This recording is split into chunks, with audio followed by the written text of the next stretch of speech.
नाज़िर आप देख रहे हैं मेरा यूट्यूब चैनल। मैं हूं हसन रज़ा। एक सीट कराची की जिसने पीटीआई को जो है वो कराची में इंट्रोड्यूस कराया, उसका जो नंबर है इस इलेक्शन में वो है NA-241। इससे पहले जो इलेक्शन हुए थे 2018 में, जब ये सीट कहलाती थी 247, और उससे पहले जो इलेक्शन हुए थे 2013 में, तब ये सीट कहलाती थी NA-250।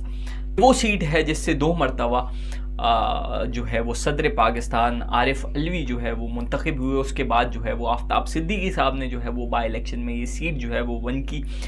और उससे पहले एमक्यूएम की खुशबख्श शुजात साहिबा जो है वो 2008 के इलेक्शन में सीट से जो है वो जीती थी। बड़े कराची के जो एक बड़े अहम इलाके हैं, defence, Clifton, Gizri, Delhi colony, Punjab colony और बाथा आइलैंड, ये सारे एरियाज़ जो हैं, कैंट का एरिया, और फिर खारा दर तक अब की जो ये सीट है NA-241 खारा दर तक जो है वो ये कॉन्स्टिट्यूंसी जाती है। तो बहुत बड़ा इलाका, और यहाँ पे जो है वो कल तक तो 8 फरवरी के इलेक्शन में तो इस सीट पे खुर्रम शेर जमान जो है वो जीत चुके थे।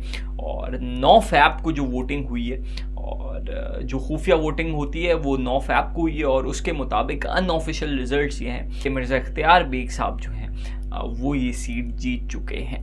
तो ये तो खैर एक बात, लेकिन सबसे अहम और इम्पॉर्टेंट बात इस सीट के हवाले से, इस सीट में जो है वो उर्दू स्पीकिंग कम्युनिटी जो है वो एक बड़ी तादाद में रहती है।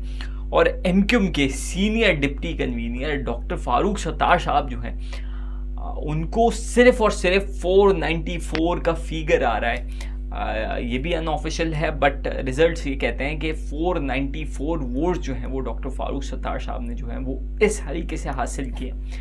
तो बड़ी एक डैमेजिंग न्यूज़ एमक्यूएम के लिए कि इतना बड़ा एरिया और 2 सीट्स जो है वो फारूक सत्तार साहब को दी गई थी, NA-241, NA-244। 244 पे तो जो फारूक सत्तार साहब जो हैं वो जीत गए, और कुछ फेस सेविंग हो गई।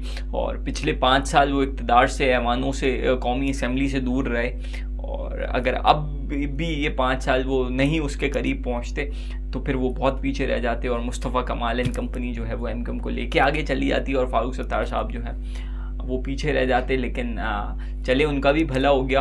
और फारूक सत्तार साहब जो हैं वो बस जैसे कि पंजाब के कुछ लोग हैं, वो हर वक्त जो है वो इलेक्शन में आना चाहते हैं और अपनी सीट्स जो हैं वो कभी खाली नहीं छोड़ना चाहते। ऐसे ही जो लोग हैं वो कराची में भी हैं, जैसे फारूक सत्तार साहब बहुत इलेक्शंस लड़ चुके हैं, सब हो गए, लेकिन अपनी जगह जो है वो छोड़ने के लिए तैयार नहीं होते। तो एक बार फिर जो है वो आवाम की खिदमत के लिए जो है वो मुंतखब हुए, और लोगों की खिदमत करेंगे, ऐवानों में जाएंगे और फिर कुछ नया करेंगे, फिर हम उस पर बात करेंगे।